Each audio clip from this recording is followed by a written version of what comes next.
I want to talk about the storm that hits both houses in Matthew 7:24, because most people tell the parable and leave out the important detail that the rain came down.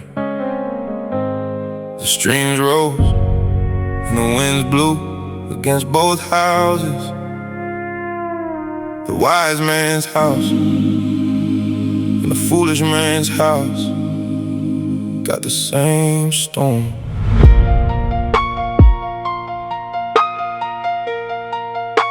The difference was not the weather, the difference was what the house was on when the weather arrived. And I've spent time building in both locations. The sand building has a specific appeal. It's faster, the foundation work doesn't take as long when you build on sand. And the house looks the same before the storm arrives, which is the seduction of sand. It looks identical to the rock house until the storm comes. And the storm always comes, which is the other important detail. The parable doesn't say if the rain comes, it says when the rain came. The storm is a given, the question is only what the house is standing on when it arrives. The rain came down, the streams rose, the winds blew and beat against that house, and it did not fall because it had its foundation on the rock. The storm is not the question, the foundation is the question. Built to last on the rock, not the same. Built to last, same storm, both houses. Built to last, the difference is the foundation. Matthew 7:24. The wise man built on rock. Built to last, when the rain came down, when the stream rose, when the winds beat against it. Built to last, it did not fall. The foundation is what held. Built to last, building on the rock requires the longer foundation work. Everyone who hears these words and puts them into practice, the putting into practice is the rock foundation. Slower than the sand because the rock requires the digging down to the stable layer below the pleasant surface. And I've done the sand building in the seasons I was in a hurry, and I've done the rock building in the seasons I was patient enough to do the foundation work before the walls went up and the storms confirmed which kind of building I was in. And every season they arrive. The foundation determines what the storm reveals, not what it creates. The storm only reveals what was already there when it arrived. Built to last, foundation on the rock, same storm, different outcome. Matthew 7:24. Wise man built on rock. Built to last, the rain came, the stream rose, the winds beat. Built to last, it did not fall. The rock is what held. Built to last. What is your house built on? Not what does it look like. What is it actually standing on? Because the looks don't distinguish rock house from sand house before the storm. The storm is the diagnostic, and it's coming, not as threat, as given. The Matthew 7 parable assumes the storm. The question is already, what are you building on? Do the foundation work before the walls? Do the harder, slower digging down to the rock layer? Put his words into practice, not just hear them, practice them. That's the rock. Built to last on the rock. Matthew 7:24. The wise man built, the rain came down, the stream rose, the winds beat against it. It did not fall. Built to last because of the foundation, not the weather. The foundation built to last. Built to last on the rock it held. Built to last, the foundation held. The rock didn't move. Built to last, the storm came, it held. to last. Built to last.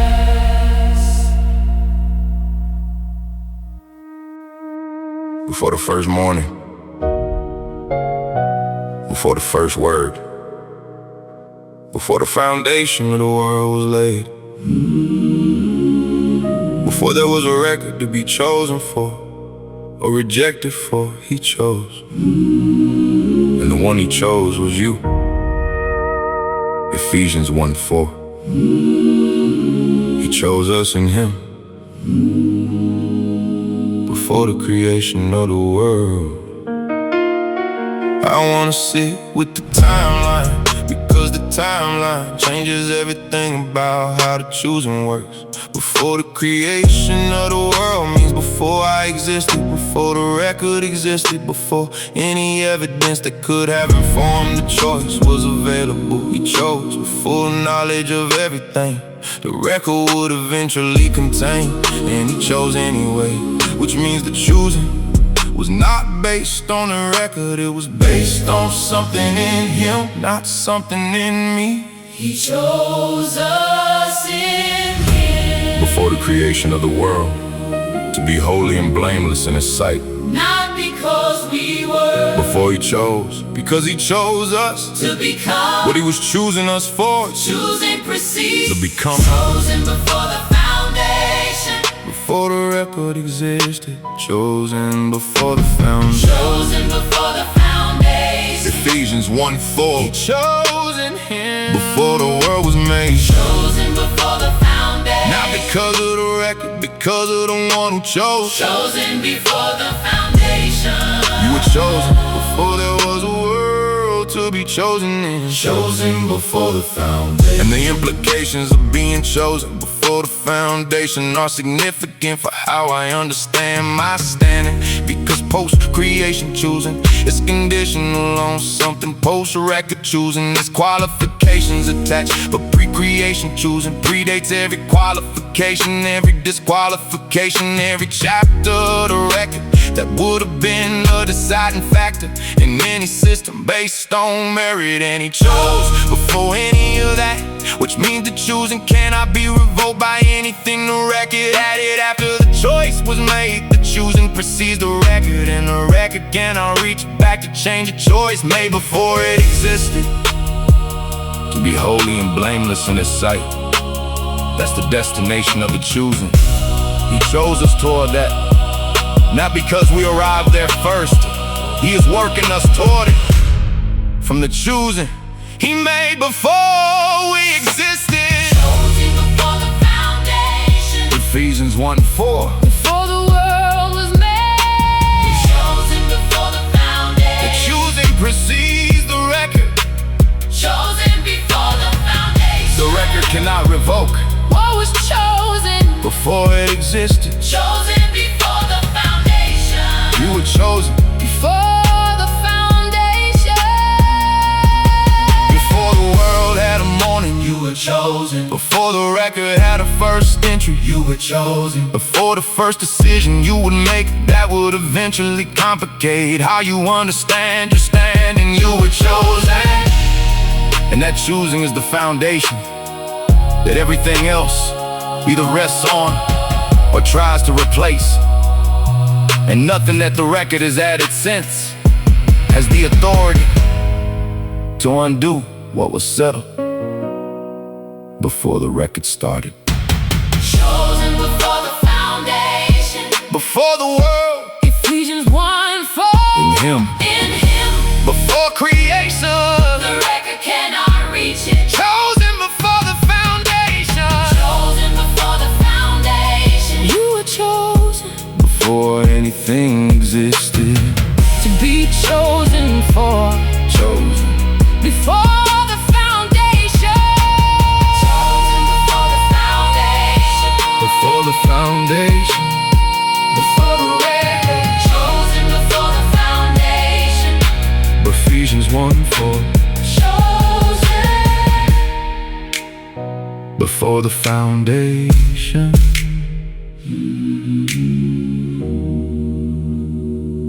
before the foundation. want to describe the desert before I describe the water, because the water only means what it means against the background of the specific dryness of the place it appeared. In the desert in Isaiah 43 is the specific environment where nothing by natural explanation should produce water.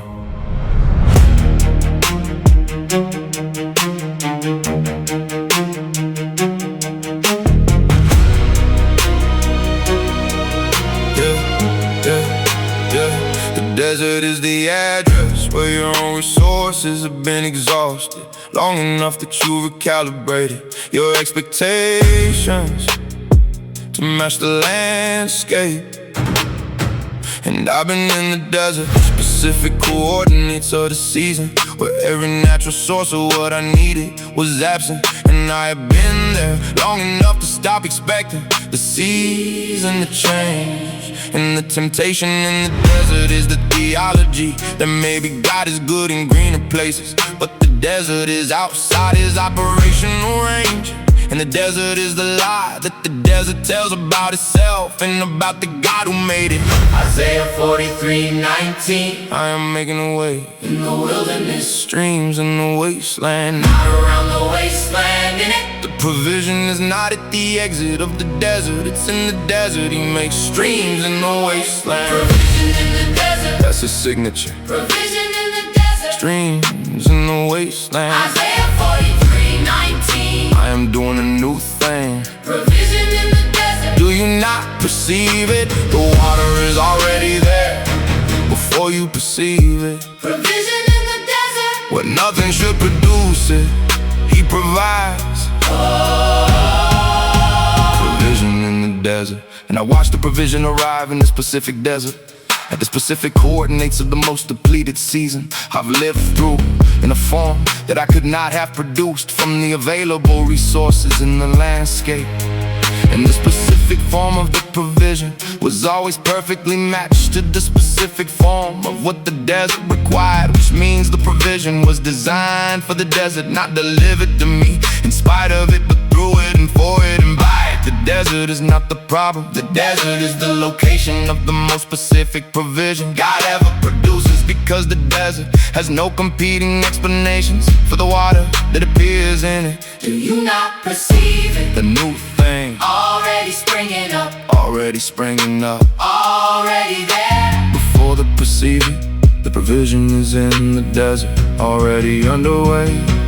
Provision in the desert, His signature, Isaiah 43:19. streams in the wasteland. Provision in the desert, Do you perceive it? the water is already there. Provision in the desert, The most specific form of provision is the desert kind. provision in the desert. What if the desert you're frustrated about right now is the specific address where God's provision is most specifically himself? What if the dryness is not evidence of his absence, but the environment where his presence is least explainable by anything else?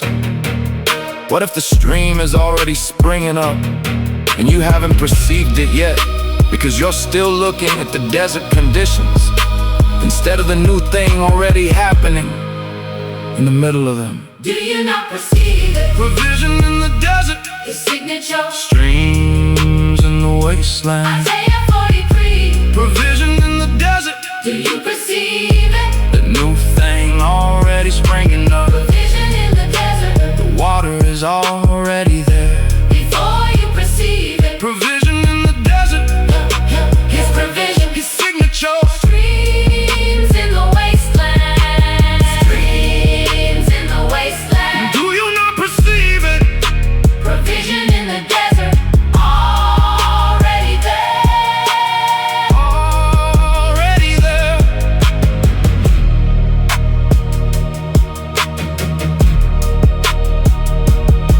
Already there.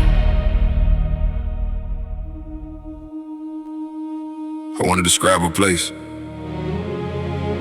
that Psalm 91:1 calls the shelter of the Most High. shadow of the Almighty, and the word it uses for the person who lives there is dwells. Not visits, Dwells. not passes through on hard days, Dwells. not retreats to in crisis, Dwells. as in lives there permanently as the address. I've been to the secret place as a crisis destination, a specific address I run to when the outside world has exceeded my capacity. And I stay until the capacity is partially restored, and then I go back out, and the outside world does what the outside world does, and I return to the crisis destination and repeat the cycle. And I wanna tell you what's wrong with that version. The crisis destination version of the secret place is not what Psalm 91 describes. The song describes dwelling, which is different from visiting in every way that matters, for what it produces in the person. I've been a visitor to a place I was designed to live in, and the gap between visiting and dwelling is the gap between crisis management and actual rest. The secret place. Psalm 91, One. the shelter of the Most High. The secret place. Dwell there, Not visit. Dwell. the shadow of the Almighty. The secret place. This is the address, Not the crisis destination. the permanent The address. secret place. Dwell there. Dwell there. The cost of living outside the secret place and visiting it in crisis is the specific cost of an unprotected life. Not unprotected from difficulty, unprotected from the interpretation of difficulty that the world's address provides. When you live outside the secret place, the world's address gets to define what the circumstances mean. And the world's address has a specific and limited vocabulary for what difficulty means. And it involves a lot of words like permanent and abandoning evidence. And the secret place has a different vocabulary for the same circumstances. And the vocabulary changes what the circumstances are able to do to the person they're happening to. Whoever dwells, Whoever. the qualification is dwelling, not achievement, Dwelling. not performance, Dwelling. just living there. The rest comes with the dwelling. The secret place. Psalm 91, One. dwell in the shelter of the Most High. The secret place. The shadow of the Almighty. Dwell there. Not visit. Dwell there. The secret place. Rest comes with the dwelling. The vocabulary changes. When you live The there, secret place. dwell there. This is the whole Volduction in one declaration. The morning comes after the night, and it comes to the person dwelling in the shelter, known by name, specific and personal, and the name is spoken in the secret place. The joy of the Lord is the strength of the dweller. The courage to stand is available to the one who knows where they live. The God who sees the sparrow sees the dweller from no distance at all. Living water. Wells up in you when you dwell near the source, built to last. The rock foundation is the secret place itself. Provision in the desert is delivered to the address of the person dwelling in the shelter. Chosen before the foundation, Chosen for this. for dwelling Here. The beauty of holiness is what the dweller reflects from living near the beautiful one. Rooted and grounded in love, the roots go deepest. In the secret place. Grounding holes longest, In the shadow of the Almighty. and all of it, Requires the dwelling. not the visiting, The dwelling. the address. The permanent home. This is the secret place. This is where you live. From here, everything else makes sense. So I've changed how I think about my address. The secret place is not where I go when the outside exceeds capacity. It is where I live. In the outside world, Is where I go. from the secret place With the vocabulary. and the rest, And the shadow. and the specific protection that the dwelling produces. I live it now Whoever dwells. in the shelter of the Most High. Will rest In the shadow. of the Almighty. That is the address. And I am home. Secret place. Psalm 91, Dwell there. not visit. Dwell. The shelter of the Most High. Shadow of the Almighty. Secret place. Morning comes here. known by name. here, Joy of the Lord, here, courage to stand. from here, Sparrow sing, from here, living water, here, built on rock. here, Provision, here. chosen before the foundation to live here. Isaiah 43:1. I've called you by name, you are mine. And I've been sitting with those three phrases long enough to understand that the most specific thing God ever said was a name, yours. And the most unconditional thing He ever said was yours too. There is a kind of love that operates at the category level. You are loved because you belong to the group that receives the love, and the love is real. But it's a category love, not a name love. And then there is this: I have called you by name, not the category you're in. You, a specific individual with a specific history and a specific combination of gifts and failures and hope and damage that makes you unrepeatable. He called that by name. He said, that is mine, not the category you. Do not fear, I have redeemed you. I have called you by name. You are mine, not approximately yours, not conditionally yours, mine. Isaiah 43:1. By name, yours. Known by name, That's how He loves, known by name, not category specific. Isaiah 43:1. by name, By yours, you are mine. That's the unconditional, known by name, the most personal known fact by name, God ever spoke into existence. known by name, Known by name, by name. known by name. And I wanna sit with the specific weight of being loved by name rather than by category, because category love has an abstract quality that personal love doesn't have. Being loved by name means the love knows the chapters that aren't in the category summary. The love knows the Tuesday morning version, the 3 a.m. version, the version that only exists in the rooms nobody else has access to. And He called all of that by name and said mine, which is the most specific and most comprehensive act of love I have ever encountered. By name, not by category. By name, He called you specifically. by name, He said mine unconditionally. by name, By name, yours.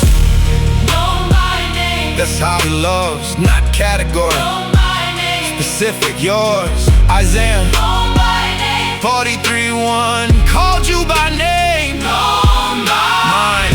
He said mine, the specific individual with all the specific chapters. by name, Known by name. known by name. Say your own name right now. Say it the way He says it, not with the weight of the record you keep against yourself, with the weight of the one who called it when He said mine. Your name in His mouth is not the same word as your name in yours, in His mouth that carries the full meaning of I have redeemed you.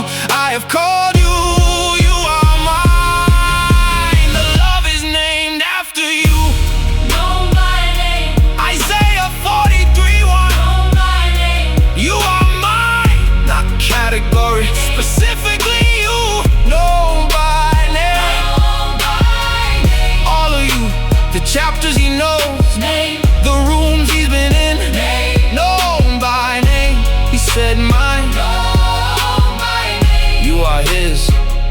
I've called you by name. You are mine. Known by name. By name.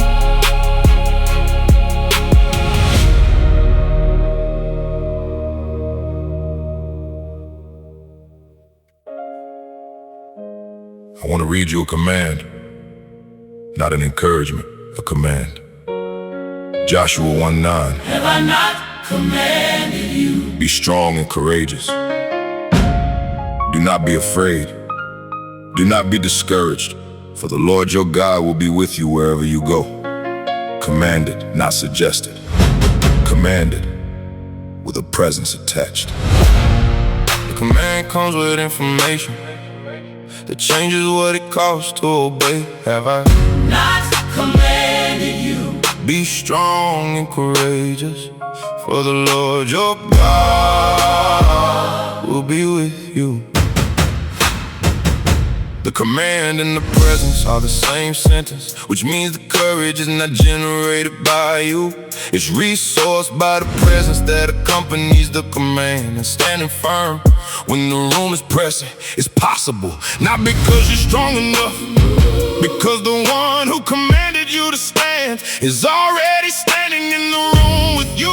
And his presence is the resource the command requires. Wherever you go, he is already there. wherever you stand, He is standing with you. The courage is the obedience to the command that comes with presence attached.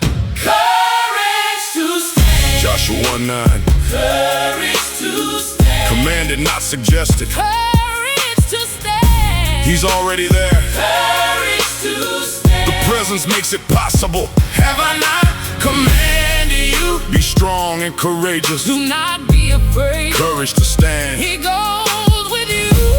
Courage to stand. And I want to apply this command to the specific room you're afraid to stand in. The conversation you keep routing around, because the standing would cost something you've been calculating that's too expensive. The Lord your God will be with you wherever you go, Wherever, including that room, including that conversation, including the stand that cost a specific price you've been avoiding paying. And the courage to stand is not the feeling of being unafraid, it's the decision to obey the command in the presence that makes the obedience possible. The command comes with the presence. The presence makes the standing possible. Courage is the obedience, not the feeling. courage to stand, Joshua 9. be strong and courageous, Commanded, he's already in the room you're afraid of. courage to stand, Wherever you go, he goes first. Courage to stand. Have I not commanded you? Yes, he has commanded you. Be strong and courageous. Not feel strong. be strong, Do not be afraid. not stop feeling afraid. Do not be afraid. Do not be discouraged. For the Lord your God will be with you. Wherever you go, Wherever you go, that's the command with the presence attached. Go! He's already there! Stand! He's standing with you. have I not commanded you? Yes! He has. Courage to stand, Commanded! courage to stand, Be strong and courageous. strong and courageous. He goes with you. Wherever, courage to stand. The presence makes it possible. Do not be afraid. Do not be discouraged. Courage to stand. He's already there. Courage to stand. He goes with you wherever you go. Courage to stand. Have I not commanded you? Courage to stand. Have I not commanded you? Courage to stand.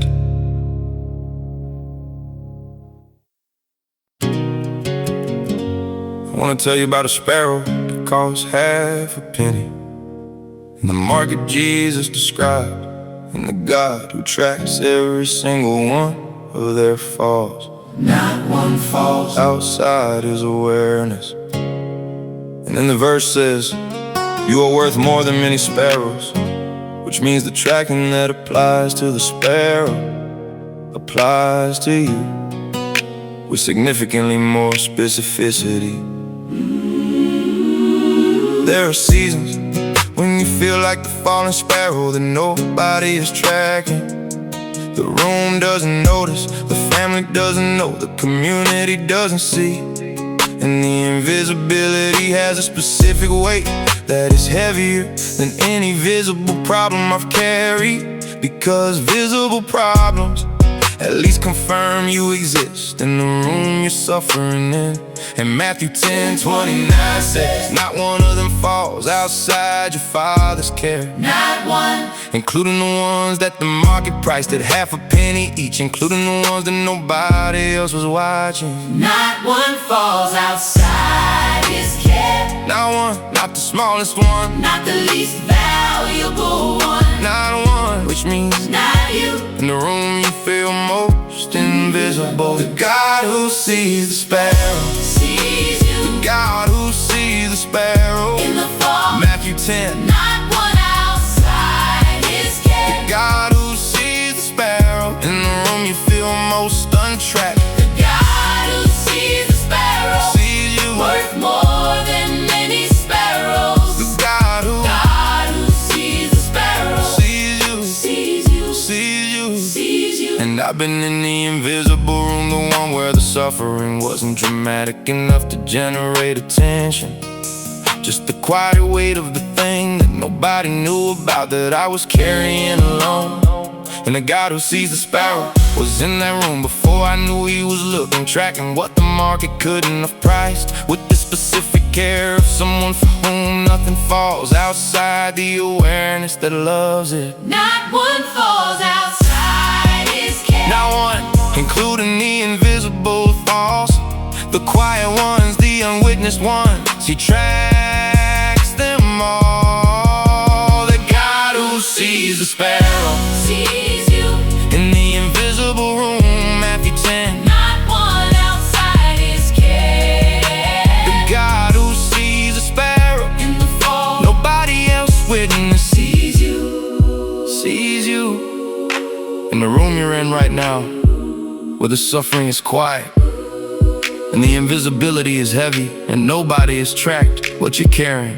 He's in that room, he has been in that room since before you arrived in it, tracking what the market can't price, because you are worth more than many sparrows. And not one of them falls without his awareness. He sees you. He sees you. He sees you. He sees you. The God who sees the sparrow. God who sees the sparrow. Not one falls outside his care. The God who sees the sparrow. In your room, in the invisible fall, he sees it, Matthew 10. worth more than many. The God who sees the sparrow. Sees you, and all of it. Sees you. He sees the sparrow. He sees you. Not one fall. Outside his care. He sees you.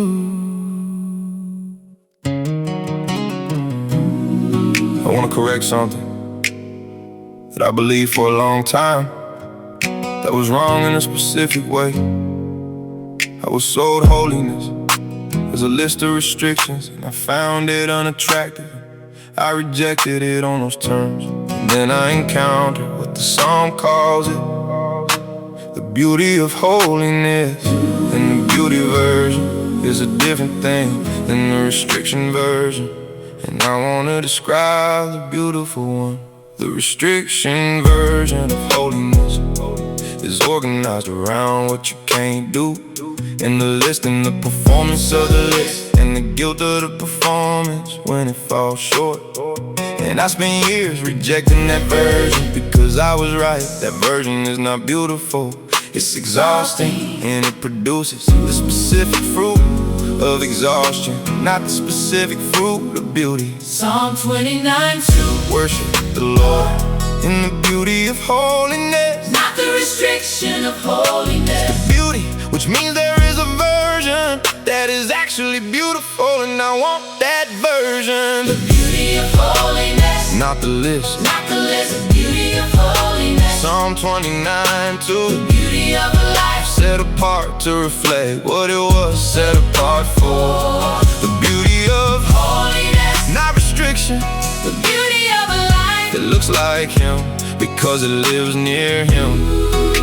The beauty of holiness. Beautiful, the beautiful version is organized around what you're set apart for, not what you're set apart from. And the set apart for changes the texture of everything, when holiness is about what I'm moving toward rather than what I'm avoiding.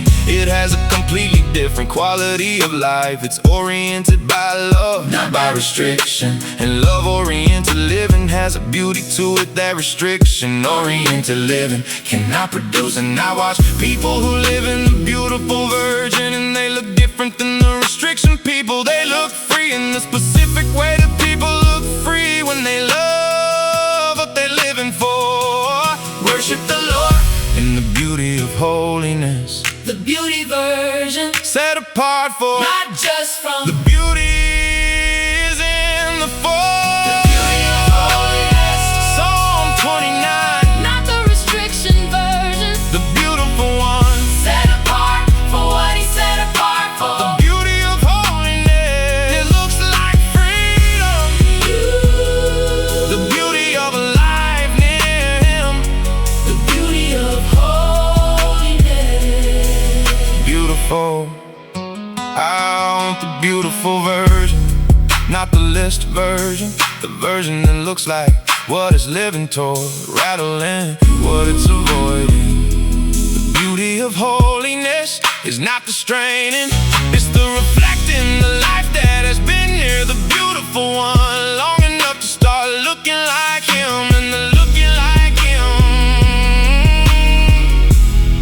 is what the song calls beautiful. The beauty of holiness, Psalm 29, not the list. The beautiful version, set apart for not just from the beauty of holiness. Freedom, not restriction. the life near him. Looks like him, The beauty of holiness. beautiful, The beauty of holiness. Beauty of holiness. not restriction. Beauty of holiness. Psalm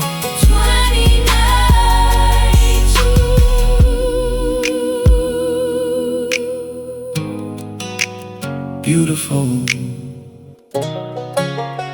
I want to talk about two words in Ephesians 3:17.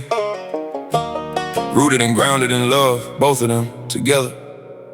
Because Paul used two metaphors for the same thing, and the two together tell you something that one alone couldn't. Yeah. Rooted is agricultural, it's the below ground invisible work of a root system that no one sees, but everything depends on. You don't know a tree is rooted until the storm comes, and the tree that looked like the same tree as the one next to it stays standing because the roots went deep enough before the storm arrived. Grounded is architectural, it's the engineered foundation, the calculated load bearing, the specific structural decision made before the walls went up that determines what the walls can hold when the weight increases. And Paul uses both for love because the love of God is both living and structural. It grows like a root and it holds like a foundation, and both kinds of holding are what the breadth and length and height and depth of the love requires. Rooted and grounded in love, may have strength to comprehend the breadth, the length, the height, the depth, the dimensions of love. Require the rooted and grounded before they can be comprehended. Rooted and grounded in love. Ephesians 3:17. Rooted like a tree, Grounded like a foundation, and grounded in love. the breadth and length and height and depth, Rooted and grounded, growing and holding simultaneously. rooted and grounded in love. And I've been testing the root system in storms that would have toppled the surface version of faith, and the roots held not because I was grounded in the right feeling, conditions, in the right circumstances. Cause I had been in love long enough for the roots to go somewhere real and deep and invisible, and the grounding held in the rooms that put weight on a structure that a shallow foundation would not have survived, because the grounding was in a love that doesn't depend on the low conditions for its structural integrity. Rooted in love, The below ground work, grounded in love, the structural work, both simultaneously. in love. The dimensions become comprehensible from the rooted and grounded position. Rooted and grounded in love, Ephesians 3:17. growing and holding. The breadth, the length, the height, the depth. Rooted and grounded in The storm can't reach the roots, the weight can't compromise the foundation. rooted and grounded in love. Go deep into the love before the storm comes. Let the roots go somewhere real. Let the grounding be in something that doesn't shift with the conditions. The breadth and length and height and depth of the love that is available to you is comprehensible only from the rooted and grounded position. Go deep, be rooted, be grounded in love. Growing and holding simultaneously. Ephesians 3:17. The dimensions of love. The storm comes, the roots hold, the weight comes, the foundation holds. Rooted and grounded In love, in love, in love, in love. in love. Still growing deeper, still holding. Rooted and grounded in love. I want to talk about a well that Jesus described to a woman who had been going back to wells her whole life and leaving thirsty every time, because the well she was going to were the wrong kind. And he said, whoever drinks what I give them will never thirst. And I want to sit with never, because never is a strong word, and he used it. I've been to the wells that don't satisfy. I had the specific knowledge of what it feels like to drink from something that takes the edge off without resolving the thirst. And to come back to the same well, cause it was the only one in the geography I was navigating. And the thirst I was managing with wells that didn't satisfy was the specific thirst that John 4:14 describes. The one that only one water addresses completely. And Jesus tells the woman, whoever drinks what I give will never thirst. Never, not reduce thirst. Never, not manage thirst. Never, because the water doesn't just quench the thirst. It becomes a spring inside you, a source within. So the thirst doesn't require the next trip. The source is internal. A spring of water welling up inside the person who receives it. Not a well you return to. A spring within you. Never thirst again. The source is internal. Living water, John 4:14. living water, Never thirst again. living water. John 4. 14. Whoever drinks what he gives, Living water, the spring is inside you. not the well you keep returning to. Living water, the source is internal. Never thirst again. Living water, Living water. living water. And I've been learning what it means to have the source inside me rather than outside me, because external sources require the trip, and the trip has conditions where the distance, availability, but a spring inside you is available in every condition, in every room, in every moment. The thirst registers, the spring is already responding before you make the trip to the outside well. And the woman at the well, who had been married 5 times, was trying to fill what relationship wells, what only living water fills. And Jesus didn't shame her for the trips to the wrong wells. He offered the one that ended the trips. A spring of water inside you Welling up, to eternal life. not a well you return to. A spring within. Living water, the source is internal. Living water, Never thirst again. John 4:14. Spring is inside you. Not the well you keep returning to. Living water, source internal. Living water, Stop going to the wells to take the edge off living water. without resolving the thirst. You know the wells I'm talking about, the ones you leave still thirsty, still planning the next trip. There is a water that becomes a spring inside you, that makes the trips unnecessary. Come to the source, drink once from the living water,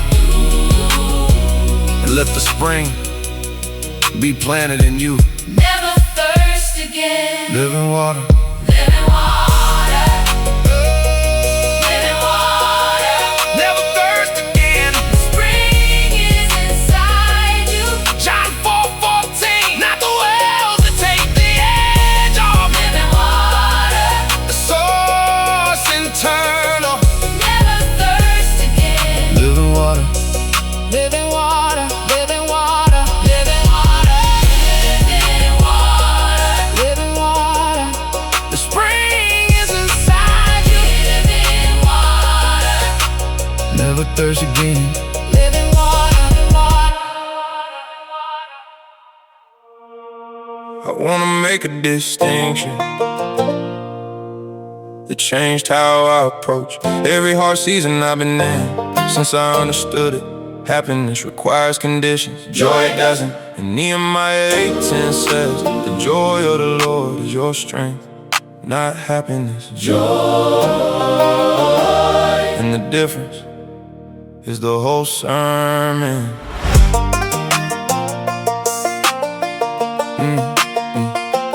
Happiness is weather dependent. It requires the conditions of the room to cooperate with the feeling. And when the conditions change, happiness changes with them, which means happiness is a very unreliable source of strength in a world where the conditions change continuously. Joy is structural, that's the distinction. Joy is in the foundation, not the weather.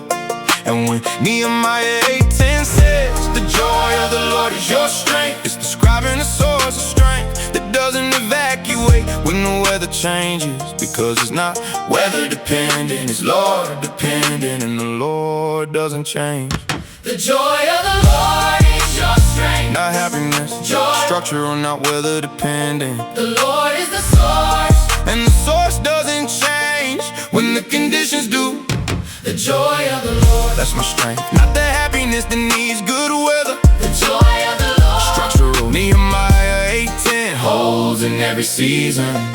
The joy of the Lord. That's my strength. In the hard In rooms, the good the ones. joy of the Lord doesn't need the conditions to cooperate. The joy of the Lord. My strength.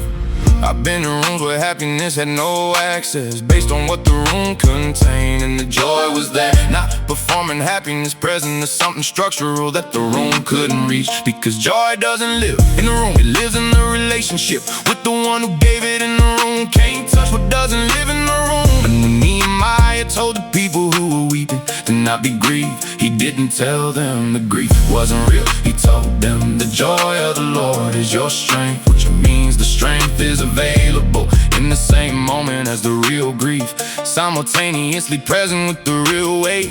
Simultaneously present with the real weight. The joy is structural, it doesn't wait for the grief to leave. It's present in the same room. The joy of the Lord, that's my strength. In the grief room, still there. Nehemiah 8:10. Doesn't need cooperation. The joy of the Lord. Structural, not weather dependent. Lord dependent. Joy of the Lord. My strength.